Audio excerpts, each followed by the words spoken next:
every album had different producers on it. You could walk into the office and sit down with an A&R for an hour and play beats. 50 Cent could walk in. That's how I got a placement. I was there. So obviously independent artists a lot of times don't have access to an A&R. So a lot of independent artists, most independent artists are A&Ring themselves. What's going down? Welcome back to the At Odds podcast. Once again, the odd one out is me. As you can see, I'm in my studio. Everyone else is in some exotic destination. Dame's got the exotic thermostat, rheostat, whatever that is on the wall. Erinn is someplace tropical. It's just that the Caribbean sunlight is just so bright you can't see the palm trees through the window. But how are the two of you feeling other than free and relaxed? Apologies for my dusty looking screen. Obviously not in my normal setting. Both Erinn and I are in New York. We're not at the same hotel, but we're both in New York for Indie Week. I know Erinn has other stuff going on that's not formally Indie Week, but here for Indie Week, I'm representing Too Lost. We supported Digilog's event last night, which was pretty dope. So yeah, getting a lot of stuff done this week. How you feeling, Erinn? Feeling great. My voice is gone, but that's not new here. If I travel, I'm going to come in hoarse one day. But I'm doing good. I'm here because Key Change US just launched their 2024 cohort, and I am one of the 25 women and gender expansive humans who got into it. So we had orientation kickoff on Monday. Yesterday, we spent time with Dolby, which was really cool. We went to their theater and listened to all of the artists in the cohort. We got to listen to their music. We got to talk about advances that Dolby's going to have. We did panels on brand partnerships. So I'm feeling really encouraged. It was great. And then, Indie Week, I guess, formally started last night. So I popped around to a couple of different parties and mixers, which is why my voice is gone. But yeah, shout out to Duetti. I ended the night with the Duetti team. So it was a good night. I'm excited. I just want to give a hack. Start the podcast off right now.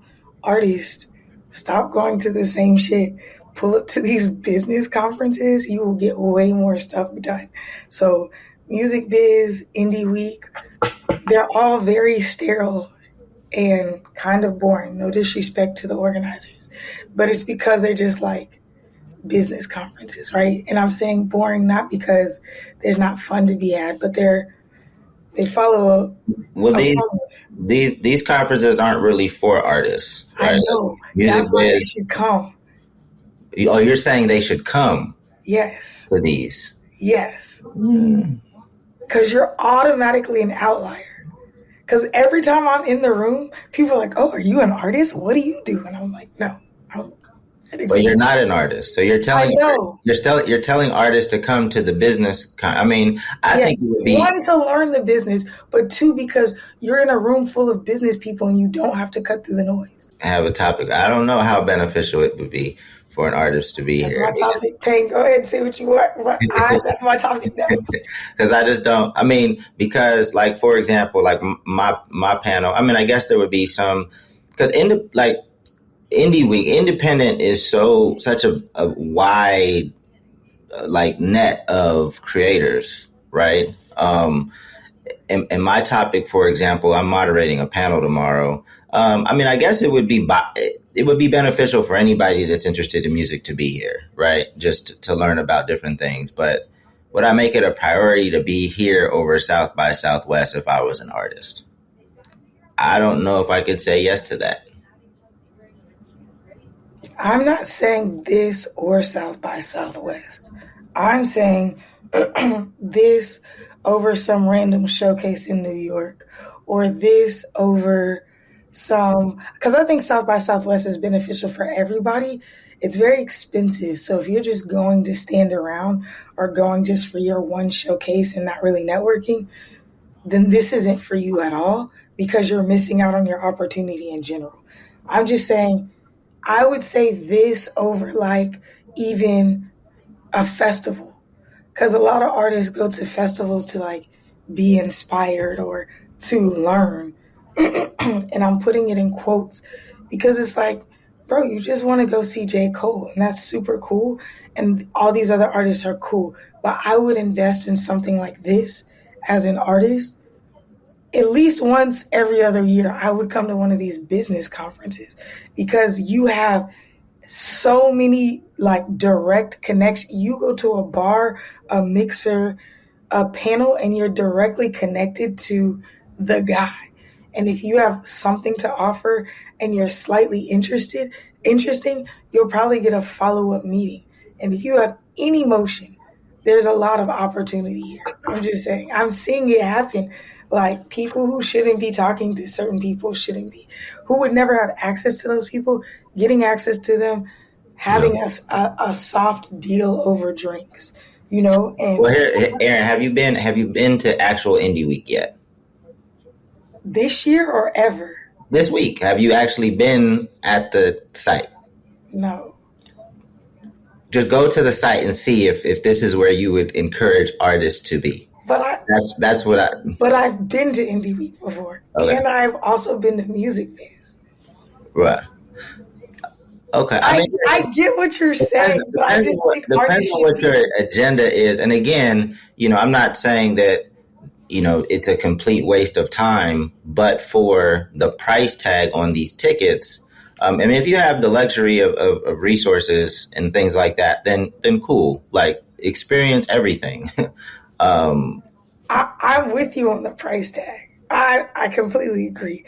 I will say every Indie Week and Music Biz I've been to, I was given a ticket because I was participating in some way or form. But I do know that even Music Biz offers discounted tickets and Digilog gets discounted tickets. And then Indie Week, you can email A2IM, especially if you're a Black artist with an LLC who's like released indie music, and they will give you specific discounts. I know that because I was a part of their BEMA program a few years ago.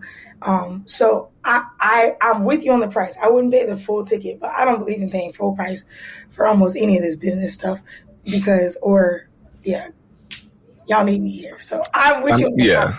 I'm just saying I think they should be here because you are immediately an outlier, an anomaly, because it's a very sterile environment. So it's like if you have a small elevator pitch and a little bit of motion, I think it's a worthy investment, in my opinion. When I started coming to these things, even as a business person, I was getting more shit done than going to like music focused stuff. But were your artists coming with you? Like you're a business person. Were your artists?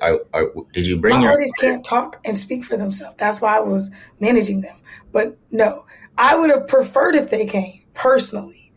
But I'm saying I get what you're saying, Dave. I'm just saying if you're an artist who manages yourself, this gives you a leg up. You're not cold emailing, DMing you get a leg up. Well, here's a cheaper way to do all of this. What I would encourage people to do is to just, because the event schedule is available to anybody, right? You can see who's speaking, what the topics are, and at least you can see, because you probably don't have a contact at Spotify, you don't have a contact at some of these, you know, other companies. If you don't actually make it, fly here, pay for the ticket, you can look to see like what topics are being talked about, who's on these panels, and maybe reach out to them via LinkedIn, because they probably don't get hit up by a lot of artists.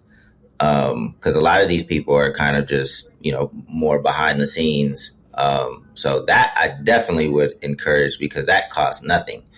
But yeah, I mean, Erinn saying she gets a lot of value out of it. I can see it.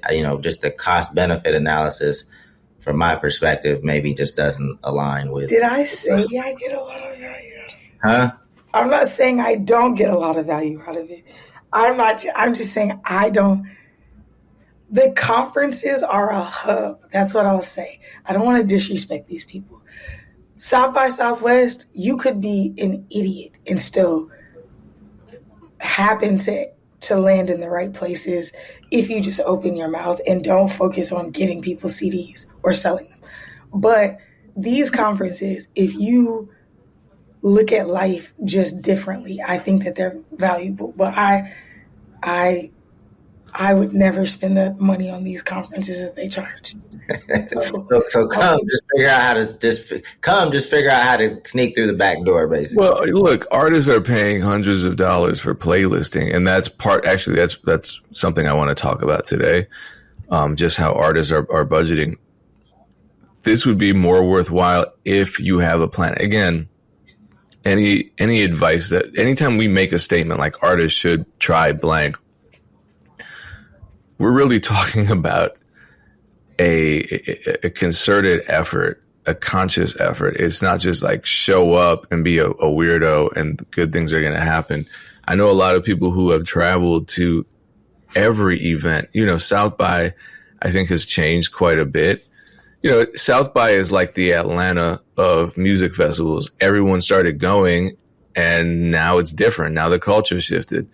So, and before it was pure because it was just what it was, and a lot of traffic, just like Atlanta. And so I don't blame Atlanta folks for being upset that a lot of us out of towners are invading just to get opportunities.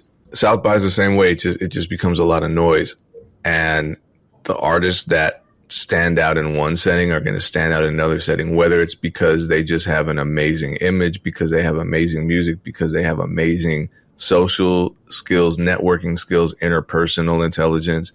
All of that is necessary.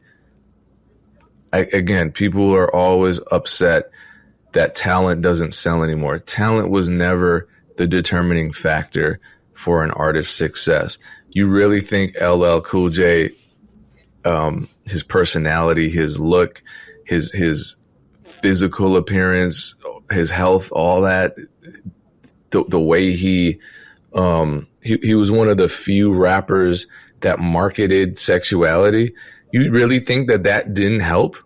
Like, yeah, the motherfucker was talented, but if he had been, skinny and weird looking, it wouldn't have worked. And if he transitioned into acting, and, the man can just go into a room and command attention and speak with conviction, and, having a magnetic, and I'm not saying if you don't have a magnetic personality, you're screwed. I'm saying find some ways, to develop your interpersonal intelligence, find some ways to accentuate your assets and then convey those to the people you're having conversations with. Because I'm antisocial. I'm not going to walk into a room, take my shirt off, jump on a table and start screaming, and that might work for some people. That might be the Bobby Shmurda playbook. I don't know. Works for him. I'm not that type of person. So I need to just approach people in a different way. Paying wage for his Instagram stories to take his shirt off. That he just does it in a different environment. I haven't done that in a while. But yeah, Instagram's a safer space for fitness. I you know what? I appreciate when people show their progress, because it's not always the easiest thing to do. Before I get into my topic, let's talk about Russ's statements on A&Rs, because I know the two of you have strong opinions on that. And I'm on my way, not literally right now, but I'm about to go see Russ in Chicago. So this is timely. Producers and collabs and the features, like, oh, you should work with this producer, you should do this. Okay, so like I put out an album called Chomp 2, and it was like, it's a series I have, which is when I just collaborate with like fucking hip hop legends on the production side and the features. So like I DM'd all of them. Mm-hmm. That was the A&R process. Sure. I DM'd them. I said, yo, are you down to rap? Yo, can you send me beats? 15%. Yeah, and it's like but I feel like that's what most artists are doing. They're DMing the artists they want to work with. Yeah. And that's what it is. So I don't personally know the value of an A&R anymore, because I feel like artists are A&Ring themselves, but who knows?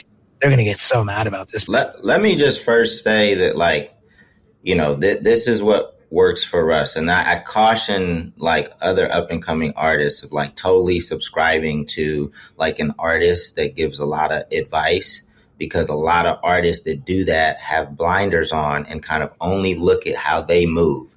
They can only see how they move and how they've been successful.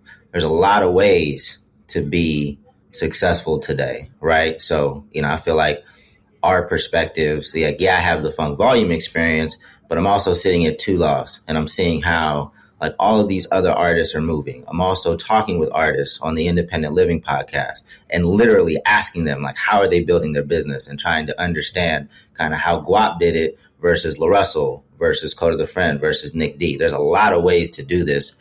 And I think that Russ is exceptionally talented and sometimes blinded by that because he's gifted in so many ways and he's been able to do a lot by himself, right? So when he says, A&Rs aren't necessary, like, that's for him. Like maybe he just doesn't feel like he needs them. I actually think he would benefit from having, somebody that is experienced and understands like what an A&R does and adding to what he's doing. I think it could complement what he's doing. But I just want to caution artists that or up and coming artists that look to artists for advice. Like, yeah, you can pull from them. What they're saying is not always wrong, but there's typically blinders on.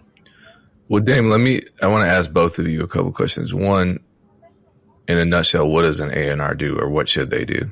A&R stands for originally artist and repertoire.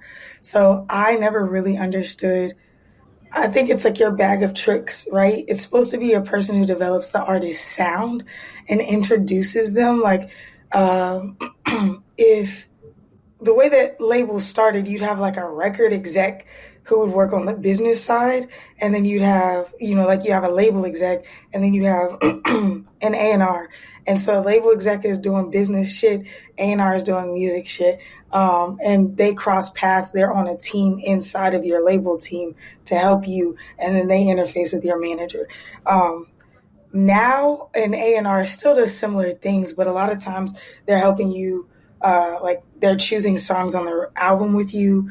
They're choosing the hit. They're bringing in co-writes.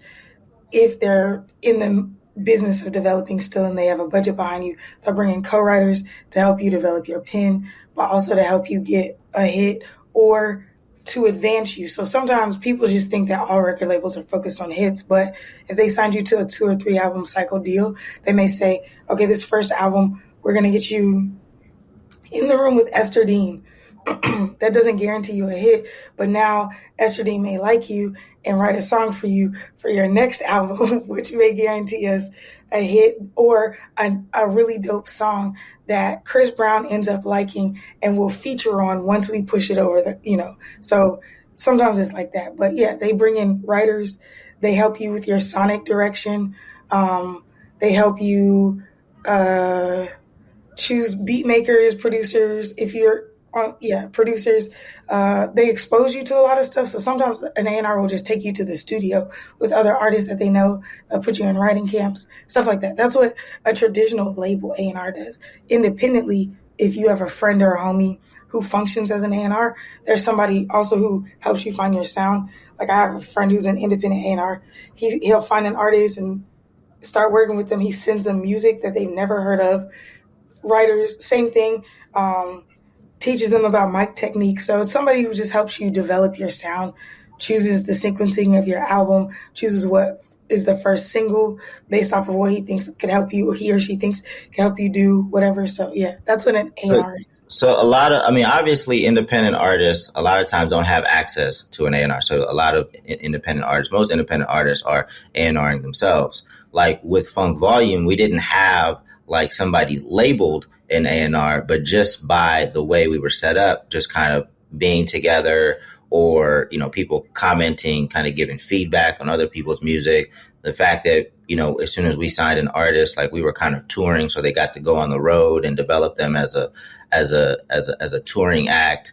So we didn't have somebody on the payroll that was like an A&R person, but we kind of got that internally just by having more of a team and a sounding board internally that a lot of time wasn't listened to, but it is what it is. But I would say that I think a lot of independent artists could benefit from somebody that knows what they're doing. There's a lot of people that call themselves A&R, and sometimes A&R, like within Two Loss, like we don't we have an A&R team, but they're more like sales now, like getting people onto the platform. They're not really A&Ring in the sense that Erinn just described. So you have to really understand kind of what it means these days, because what Erinn described is more traditional and actually what it means. But, at some of these distribution companies, A&R just might be the folks that get people onto the platform, etc.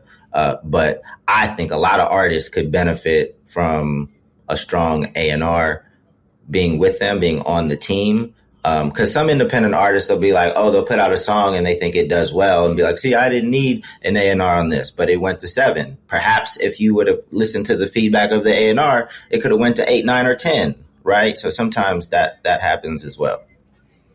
Well, yeah, I have a couple problems with this. With regard to Russ, his last album was put together beautifully. I don't know if that's A&R work, executive production. I think a lot of it, like you said, Dame, is just the fact that he's talented and can do that. And there are a lot of artists who can do that. And those artists tend to come with other talents, much like Russ. And so they end up succeeding quite a bit. I think a lot of artists are talented at being artists, but not necessarily talented at directing their projects, being creative directors, not at all, and as someone who has managed artists in the past and been in groups where I feel like as a producer, that's my job. I feel like a producer's job is creative direction in many ways. This is one of the only few times where I'm going to be like, all right, there's a distinction between a beat maker and a producer. When you're a beat maker, you are producing, but when you start putting that producer label on yourself and you walk into a session, with that big P on your chest, you know what I mean? You have to start taking creative direction and asserting that talent. And so it's hard because people don't want to hear that shit. And being stubborn on the one hand, I think we had this conversation in the past, even about Russ, because he was incredibly stubborn, and I think that's a great asset.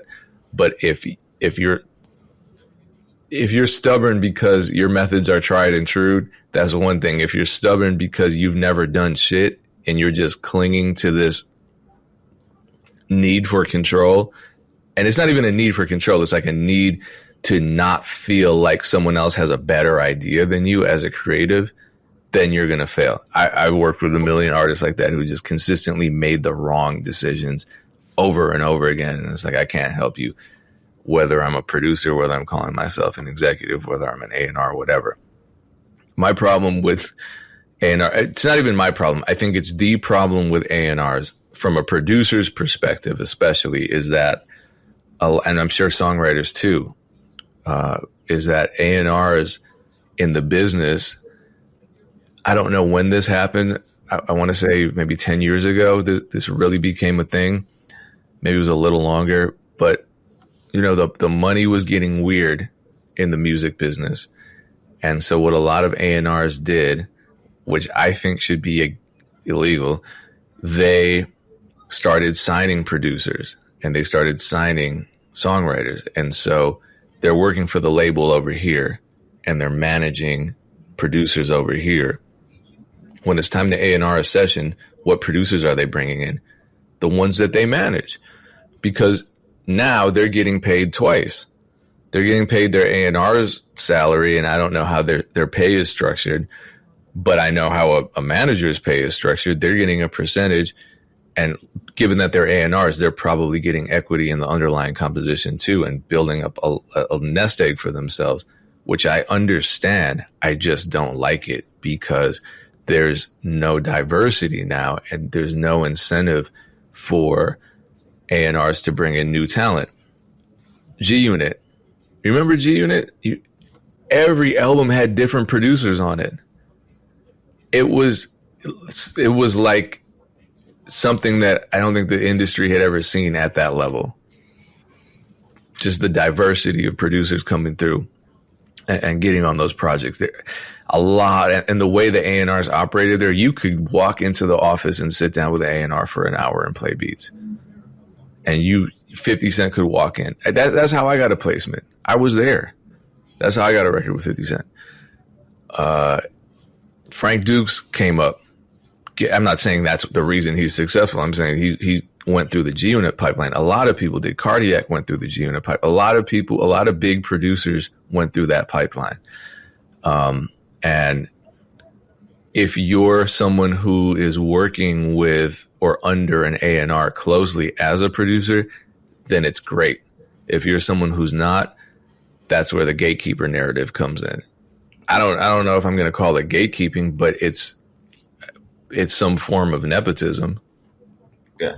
Well, just look, I mean, bringing the conversation kind of back to Russ, right? Like, because in the beginning, Russ boasted about how he, produced everything, mixed and mastered everything. That was like the big part of his narrative, that he literally did everything, right? And then at some point, like, he started working with other producers, Scott Storch, more recently. I know Payne, you have some production credits on his stuff. Like, what if there was somebody early that could have, influenced him to do that earlier, let more people in to like enhance the music? Because, in the independent community or just in general, like, I don't know how much, I know it's part of the narrative if an artist like does everything themselves, but I don't know how much more like that adds to like your actual success. I know you love celebrating it. I know you love saying it, that you do. Oh, I mixed and mastered, I wrote, blah, blah, blah. But I don't know how much that moves the needle in terms of the business, right? So if he would have got off that for a while and moved towards like just enhancing the music so maybe that's not a narrative for as long as it was, but he brought in people and it was more of a collective effort to move the music forward. Even though he's successful, like, could he have been more successful sooner? Or could he be bigger now if more people were brought in? We can't A, B, and test life like that, right. but it's possible. Well, I think we got to take Russ off the table as an example, just because he's incredibly successful. There are artists who maybe, I guess there are artists out there that people consistently criticize for not having great albums, but for being talented. It's coming from a place of, I guess, fan disappointment, where they're like, this artist can't pick beats very well. This artist can't put an album together very well. This artist's music just never feels cohesive. Because I think, back to Russ. Someone like him who can do everything well, that's really what matters. Are you doing it well, and is it working? If you're doing it well and it's working, then it's kind of a moot point at that juncture. What can you really say? But for other folks, if there's a pattern of, and we're not going to know this about rappers unless someone exposes this. Are there artists out there that we scratch our heads about, and because there are a lot of artists I wonder about, where I'm like, what happened to them? They were on such a fast trajectory to the top, and then they just kind of either disappeared or they pivoted in a weird way that didn't work. What happened? Was that because they didn't listen to an A&R? Was it something deeper than that? I don't know. But those are the case studies that I think are more valuable, because if you're Russ, you're good. You got it. If you're suffering a little bit, or you just kind of disappear, and it's like, all right, what's going on? And you can kind of tell some artists who maybe get fame a little too fast experience that a lot, where an artist will just have a viral song, and because there's not really much artist development, there's not really any time. The labels sign them and like, all right, you got a hot song. This is your moment. We got to flood, and make as much money back as possible so that we can, 10x our investment in you. And you just see that the follow-up music just isn't working. I don't know if it's because the artist just wasn't ready, or the A&Rs weren't doing their job, or they just didn't quite understand. I don't know. And the other thing too about A&Rs is like, they're human too. And I think there are very few A&Rs left in the business, period. I don't know if the two of you noticed that. Around the time that I said, 10, 12 years ago when the A&R started double dipping, they also started thinning out the herd of A&Rs, and a lot of people were losing their jobs. So I feel like there are very few A&Rs left.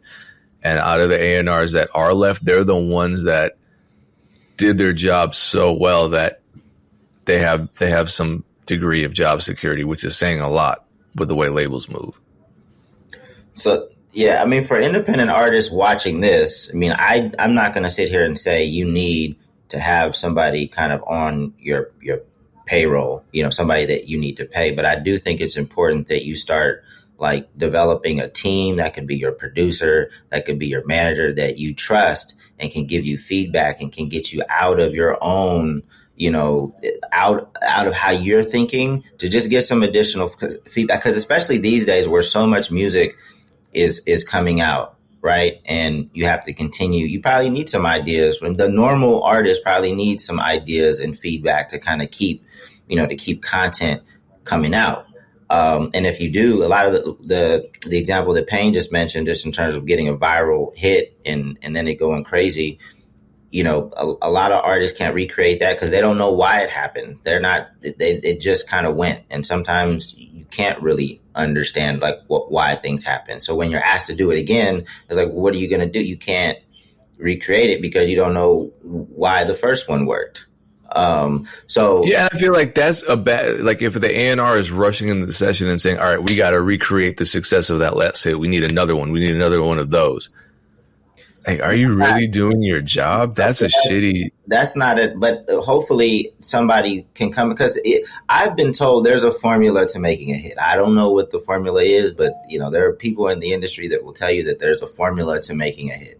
So hopefully the A&R person can come in and be like, have something more than that than just say, hey, let's do it again. It's like, this worked because it was this time of the year and we used these whatever it is. Like, I'm not an A&R myself. I feel like I have valuable feedback, and I had more valuable feedback than the guys would give me credit for. But that's not because I'm an experienced A&R, but because I went to all their shows and I saw what crowds were responding to, not responding to. I'm on social media. I see what lyrics are being quoted. I see what feedback is being given, and I can feed that back into hopefully your creative loop to keep pushing forward. I mean, you can take some of it, you can leave some of it, whatever. But, I feel like people that are around like that, even if they don't have the title A&R, have valuable feedback for you and your music and how you're interacting with your community. Yeah, I think artists have blinders a lot of the time. It's that you need someone that is connected enough to the project to care, but not connected enough to be scared, because artists are emotionally connected to their art, their music. And when someone starts telling them to do something that maybe they wouldn't have done normally creatively, they start pushing back. And you got to know, like, when your ego is starting to take control of the situation. And it's tough because a lot of artists have huge egos and it goes out of control. But like, when is your ego taking control and like leading you down a path that's not being productive? Just be open to some other ideas and suggestions. And I know that's hard for a lot of artists because, a lot of artists just want all the credit. Like, they don't want any let anybody in because they want to, again, going back, they want to say they do it all themselves. And I rock with Russ. Like, I would say I agree with Russ probably, 90% of the time, or whatever the percentage is. But that small percentage of the time is when I think his blinders is on. It's like, if you were doing anything else, if you were playing basketball and there's a kid that comes out and just naturally gifted and starts hitting shots, and then that person's telling the other kid how to do it, he's like, man, all you gotta do is make it. You just gotta make it. And the other kid's struggling because they didn't have like some of the gifts, So yeah.